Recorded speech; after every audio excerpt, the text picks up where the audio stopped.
As you enter the wizard's laboratory, the smell from the dark experiments greets you. As you move through the room, the bodies from the tables begin to rise up, their eyes filled with a terrifying hunger as the wizard laughs at you from behind a protective barrier. Roll for initiative.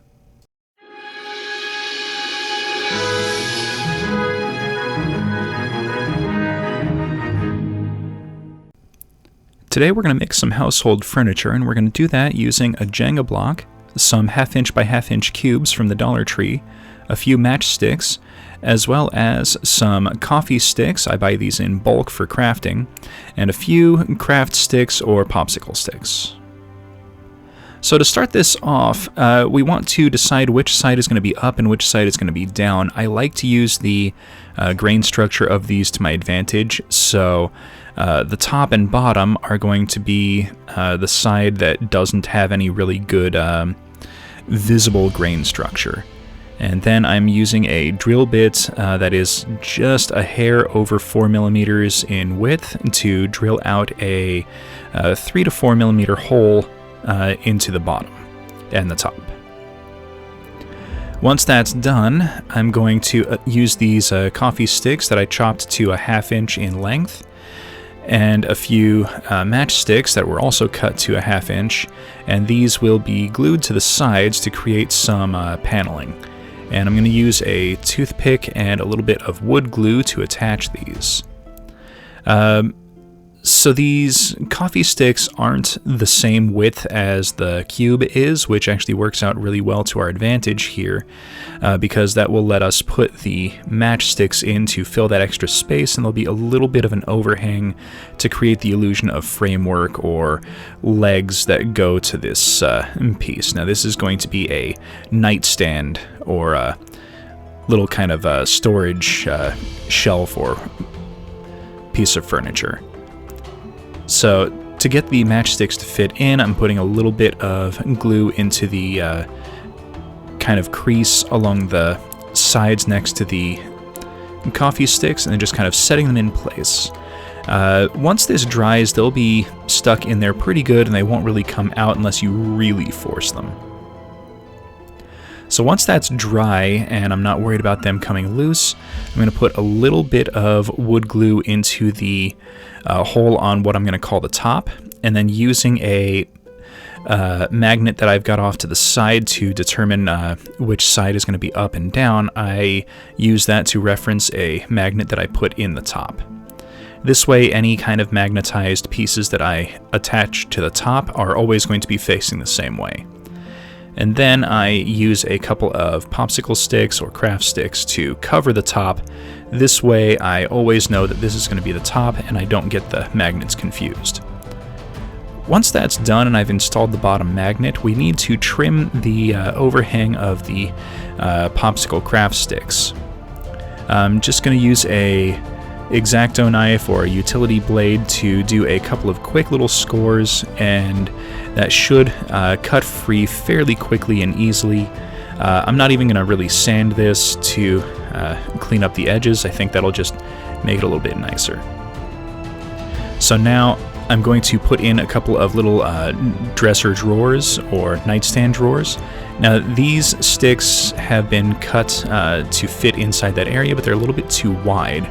So I slice off a very, very small sliver, and they fit now with a little bit of space in between to give them the illusion of them being drawers.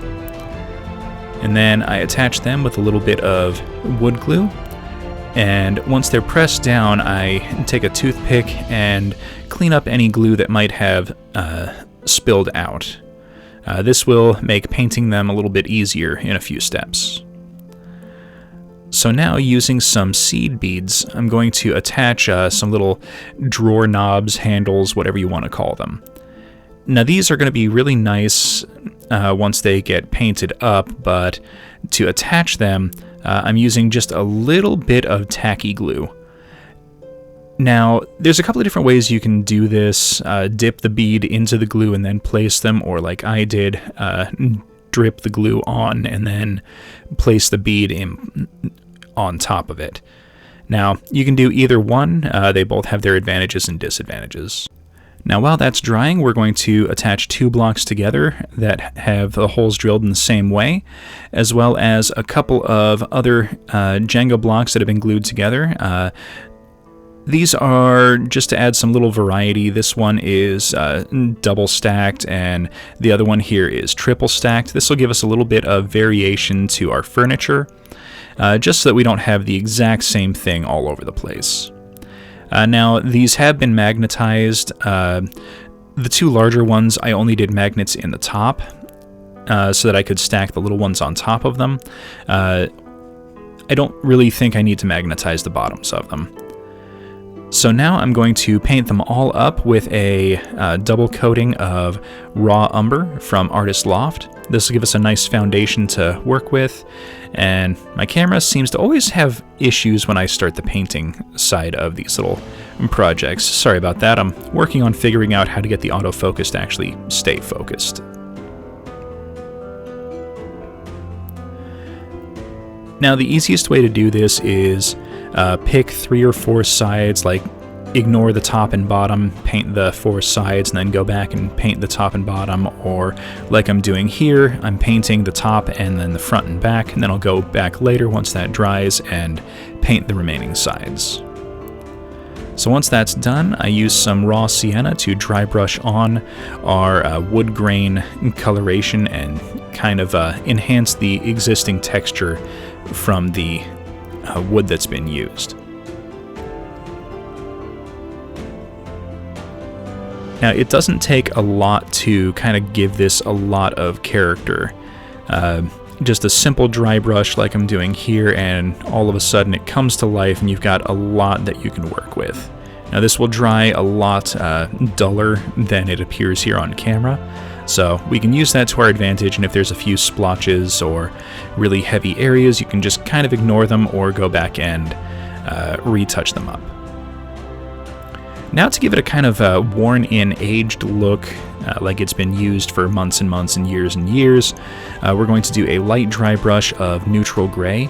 And when I say light, I mean very light. I want to just barely see this on there, just to kind of give it the illusion of wear and tear.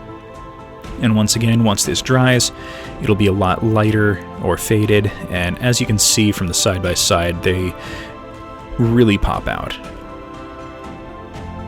So now I'm using some bronze to paint over all of the seed beads to kind of give the knobs a really antiqued look.